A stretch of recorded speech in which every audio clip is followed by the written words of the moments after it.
So next up, we are with Dana Lee, and we have this beautiful picture of her and her siblings. Oh gosh, that was taken about 4 years ago. It's so cute. They're both here now, right? Yes, Michael's significantly taller, but yes, you'll see them both on campus. And I think I see Michael and CCOM a lot, like Fairbanks. Then you probably see him more than I see him, because the last time I saw him, I had to yank him into the Collegian office and be like, I haven't seen you in a week. What's going on? Is it fun having them both here? It's different. We have a lot of the same friends. A lot of people be like, hey, I saw your sister the other day. But I think, it's been great. That's good. That is good. And so after that package, is it surprising to you that, what those answers, and have you ever heard someone tell the Collegian something is for alumni? No, I was not aware that we are an alumni group, but no, that was really nerve-wracking to watch. Yeah, no, it was I didn't know what to expect either, because, I think when I was a freshman, I probably knew, but then at the same time, I'm like, probably not. Well, it's a Tuesday night. It's almost 7 o'clock. It's almost 7 o'clock, so once 7 o'clock hits, there'll be an entire staff up there. We have endless supplies of fruit snacks all the time, and that light in Fairbanks will be on until 3 a.m., typically on most Tuesday nights. Wow. Mornings, I guess. So you're up at the same time as Scott. Yes, we get all those emails collectively as a group. Everyone's phones and emails start going off. I know, there's a lot of them. And so are you there the whole time, usually Yes. monitoring everything? Oh, I don't know about monitoring. It's a lot of putting out fires, and mostly they just let me think I'm in charge. Well, that's always nice. Yes. That's good. And so I know that you started as a reporter and then kind of went into a sports editor position. Now you're editor-in-chief. Tell me a little bit about that transition. Let's see.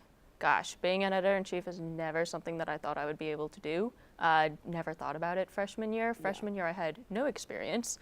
And then it just kind of became, going to sports was kind of, and being a going from sports reporter to sports editor was just kind of a natural step up. And being part of conversations where you get to dictate, what the paper will look like the next morning. It's conversations that we get to help dictate what type of conversation kids are having on campus the next day based off of what they see in the Collegian. Right, right. And so what would you say is the most difficult part of your job? Putting out fires, being able to think on your feet, but it's also a lot of weighing, a lot of ethics, a lot of things that I actually learned in my ethics and law class with Dr. Whitmore. It's a lot of weighing, trying to figure out as much information as you possibly can and understanding, okay, this is what I know, and trying to make the best decision based off of, you listen to a lot of people. A lot of people are in the office and they have a lot of good input. So you have a group of people that you trust. You spend a lot of time listening to what they have to say, gathering as much information as you can, and then making, hopefully, the best decision based off of what you know.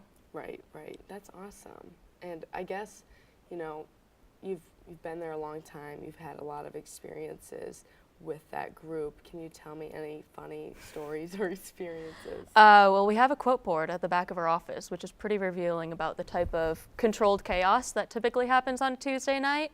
But I would say, I think my sophomore year during the elections, we had, we all stayed up till 2 a.m. There was pizza, there was cookies, and we got the front page.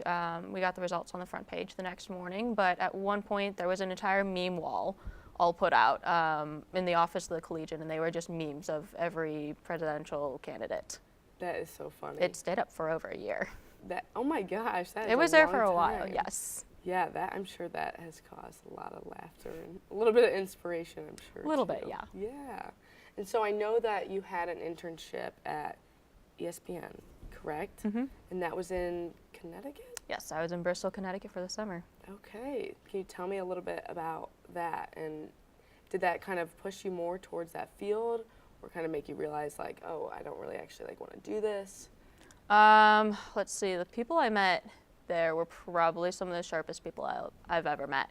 And it's not just, I think I had a preconception that everything was going to be about sports, because it's ESPN, and it is. It really is. These people live and breathe sports. But there are also people who majored in art in college and political science, and the depth in which these people can talk about different topics all across the board outside of sports is incredible. Probably my favorite part of the summer was I became part of a great story discussion and drinking club. They met every other Thursday, and we talked about great stories, and it was a time where we got to talk. The only rule is we weren't allowed to talk sports, and we weren't allowed to talk anything regarding like work. So it was always different articles from The Atlantic and just talking about what makes this sentence better than this one. It was a lot of nerding out with a lot of people, yeah. That's so fun. And were you there all summer? Yes. Okay, nice. And you have any funny stories from that too, with that club? Oh gosh, I don't know about that, but I know over the summer my parents were going insane. I was in Bristol, Connecticut. Jessica was in Belgium at the time. She just finished studying abroad in Germany and was in Belgium over the summer. And Michael was in Cambodia for 2 weeks. And so there was a 1 to 2 week period in which all 3 kids were completely different time zones. So yeah, we kept our parents on our toes. Wow, that is so crazy. Did your siblings, did you know that they were going to come to Butler?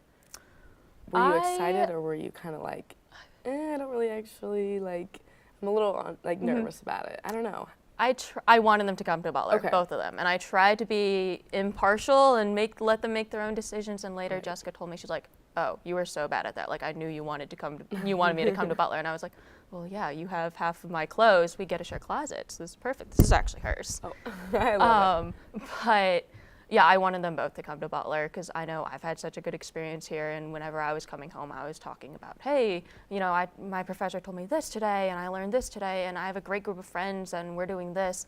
And I had such a good experience that I wanted them to have the same experience and same opportunities too. That's really awesome. That's good. I'm sure like some can relate to that, and some can say, "Oh, I didn't want my siblings to come to school with me," aka me.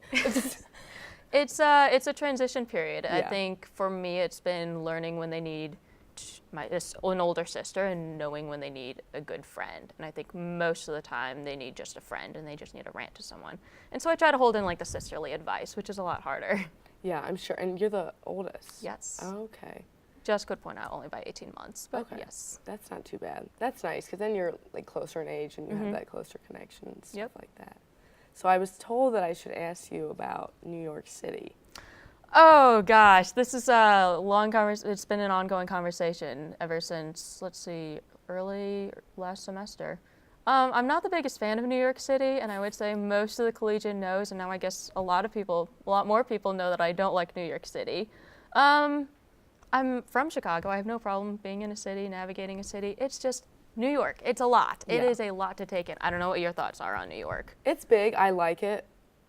I would be more suited, I think, like in Chicago. But I'm actually planning to move out to LA, which is like I saw that. big too. So I'm like, Yes. oh, I don't know. But it's so much warmer, I think, New York, because it's so cold. And I don't know. I definitely think I would enjoy it, but maybe not as much. I think the out weather west. helps LA win over New York. Yes, I would agree. But then at the same time, I'm like, well, I get tired of the warmth and want a little bit of cold. But now, like after this winter, After I'm the like, polar no. vortex, how are you feeling about that now? Probably not. So you're just not a fan of it. You just hate it It's completely. just there's so many people. So many people, it's just too much to take in, and it's just like really overwhelming.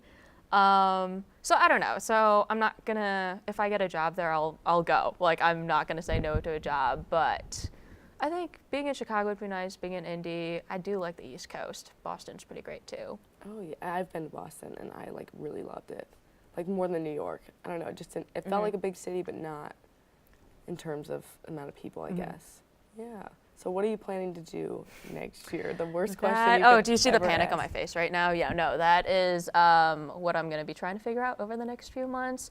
I do want to go into journalism. I enjoy long-form journalism, and I think the Collegian has helped me figure out what I want to do and what I don't want to do. Right. And so of the different internships I've had over the past few years, but at this point, I will take any job. But yeah, probably most likely in journalism, probably in print and writing. That is awesome. Well, that's so exciting. I'm really excited to see where you end up, and just want to thank you for being on the show today, and it was just great chatting with you. Thanks so much for having me. Yeah.